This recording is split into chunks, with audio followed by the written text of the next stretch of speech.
सबैलाई नमस्कार। मेरो युट्युब च्यानलमा हजुरहरूलाई स्वागत छ। आज म कोरियाको सबैभन्दा पुरानो घर, यो चाहिँ लगभग 70 वर्ष पुरानो घर देखाउन गइरहेको छु।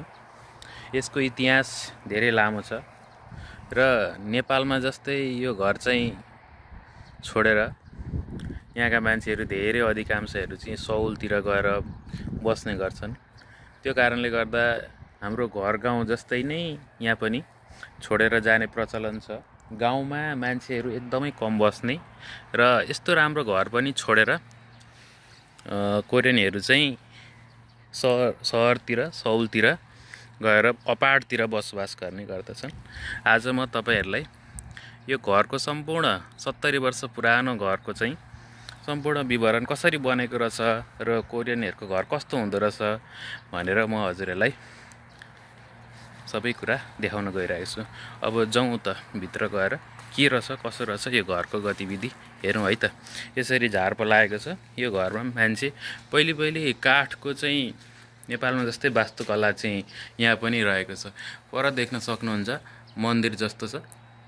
मन्दिरकै जस्तो आकारमा जुन चाहिँ त्रिशूल बनिएको छ हैन, मन्दिरको जुन गेट बनाइछ, ढोका बनाइछ त्यस्तै नै हेर्न सक्नुहुन्छ। यो चाहिँ ढोका रहेको छ। यहाँकी भित्र छिरौँ। यहाँकी भित्र छिर्दाखेरि आग्लो हुन्छ। अब यो चाहिँ नेपालमै जस्तो आग्लो पनि लाउने प्रचलन रहेछ। पहिले यसरी ढोका सानो ढोका भित्र छिर्ने ढोका चाहिँ यो किसिमको हुँदो रहेछ। यसमा चाहिँ चाबी पहिलेको धेरै वर्ष पुरानो चाबी हेर्न सक्नुहुन्छ। यो किसिमको छ। त्यसै गरेर यो घर एकदमै त्यतिखेरको सम्पन्न परिवारकै हुनुपर्छ।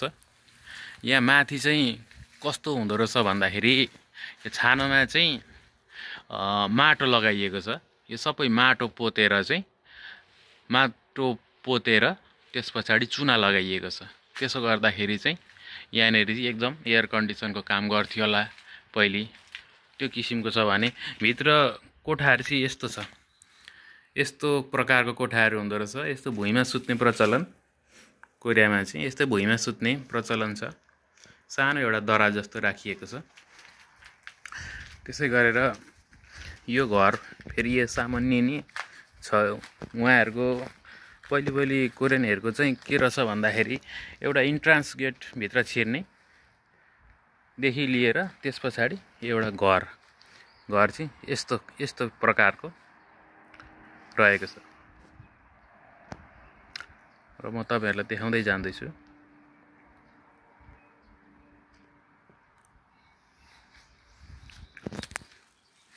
र छेउछेउमा चाहिँ फुल यसरी फुलेको छ। यस्तो राम्रो छ, ढकमक्क छ।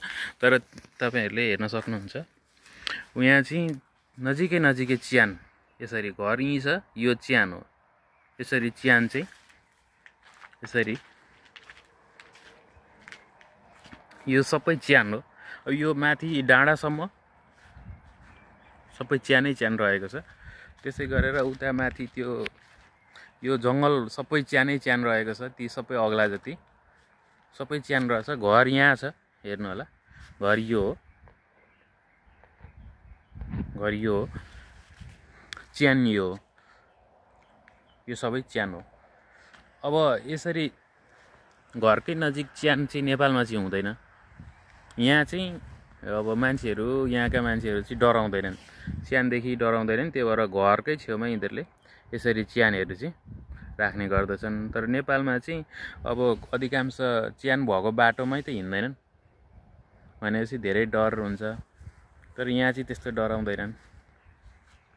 र यो घर, यो इन्ट्रान्स, अब यो अझै मैले चाहिँ हजुरहरूलाई घरको भित्रको विवरणहरू, ढोकाहरू देखाउन गइरहेको छु। यो धेरै प्राचीन घर रहेको छ। यहाँ बस्दैनन् मान्छेहरू, खासै बसाइ सरेर गइसके अपार्टतिर बस्छन्।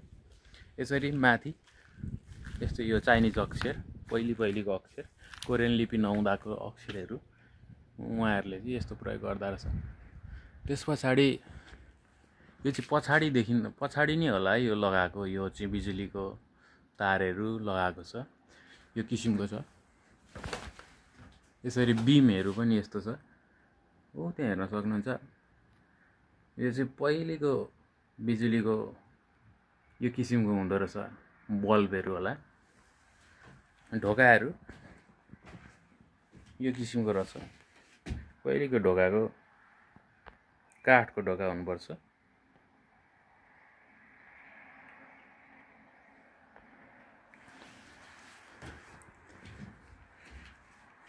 होचो होचो ढोकाहरू रहेको छ, हेर्नु होला। होचो होचो खालको ढोका, यसरी होचो होचो ढोका बनाएको छ। अलिकति सिमेन्ट पनि युज गरेको रहेछ। त्यतिखेर जमानामा सिमेन्ट पनि जस उपलब्ध रहेछ।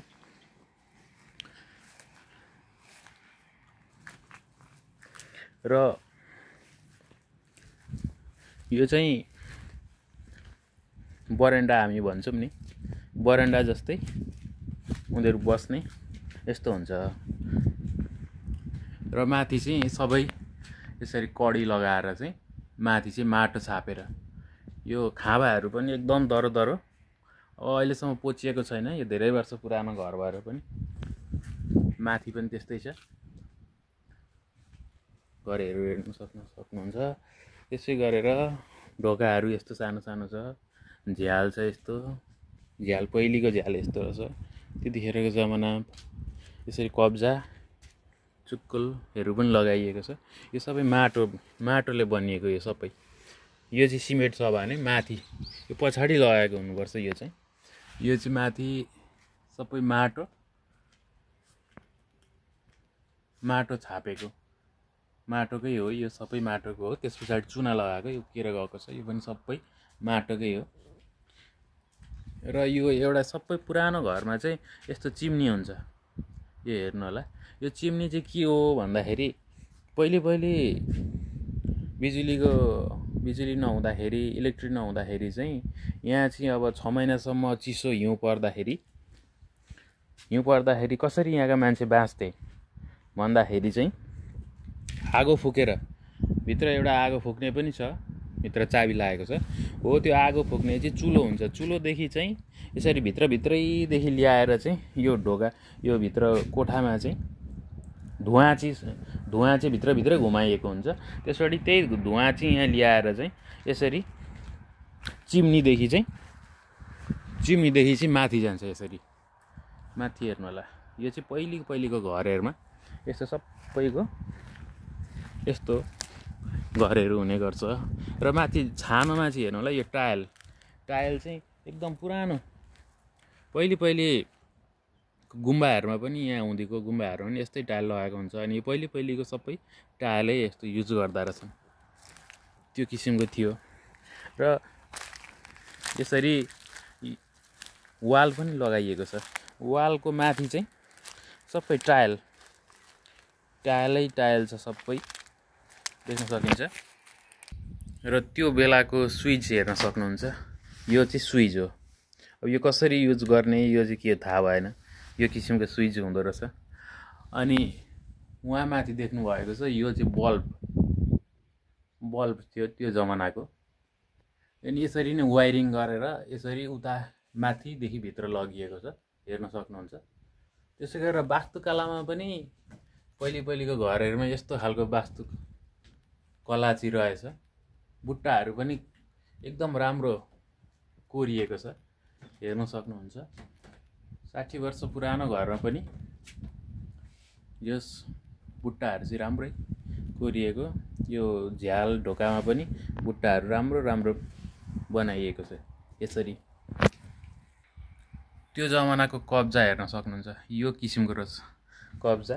अनि यो चाहिँ रहेको छ चाबी लाउने ठाउँ, चाबी लाउने यो किसिमको रहेको छ, यस्तो छ। यसरी मक्किएर गइसकेको छ, हेर्न सक्नुहुन्छ। यसरी मक्किएर भित्र चाहिँ यो हुँदो रहेछ, यसरी पराल लगाएर अनि माटो लगाएर गरिएको रहेछ। तारहरू त्यस्तै छ। अब म तपाईँहरूलाई बाहिरको गतिविधि पनि देखाउँछु। यो चाहिँ त्यतिखेर जमानामा मैले अघि भनेको थिएँ, यो चाहिँ पुवाल हो। यो चाहिँ आगोभित्र छिर्दाको यो धुवा निस्किने पुवाल। यहीँदेखि आगो लगाएर चाहिँ भित्रभित्रै चिम्नीदेखि बाहिर निस्किने गर्छ। यसरी पुवाल पनि बनाइएको हुन्छ। अनि यसरी आँगनमा चाहिँ यसरी यहाँ चाहिँ प्याज लसुन खेतीहरू चाहिँ यसरी प्रशस्तै लगाउने गर्छन्। अहिले पनि छँदैछ। यता चाहिँ कम्पनीहरू कमै छ। पर देखिएको एउटा कम्पनी भने धेरै चाहिँ यसरी प्याज खेती नै हुने गर्छ। यहाँ घर छ भने यहाँ चाहिँ फुल एकदमै राम्रो आकर्षक फुल फुलेको छ। र यो देखिएको सम्पूर्ण च्यान हो। यो किसिमको च्यान हुन्छ। कोरियनहरूले पहिलेदेखि चाहिँ यो किसिमको च्यान बनाउँदा रहेछन्। यसरी अग्लो अग्लो धरारा जस्तो, नेपालको धरारा जस्तो अग्लो अग्लो पनि छ। यो किसिमको च्यान हुन्छ। यो माथिसम्मै छ। अग्लो अग्लो माटो पनि थुपारेका छन् र कसैले सिमेन्टको पनि बनाउँदा रहेछन्। मन्दिर जस्तो पनि छ। फुलहरू छेउछेउमा रोपिदिने च्यानघारीको छेउमा, र च्यानघारीकै छेउमा घर पनि यहाँ रहेको छ। र यता माथि सम्पूर्ण जङ्गल, एकदम घर पातलो छ। कतै कतै मात्रै छ। यही यो घर आजको पुरानो घर देखाएँ। भिडियो अन्तिमसम्म हेरिदिनु भएकोमा सम्पूर्ण दर्शकहरूलाई धन्यवाद।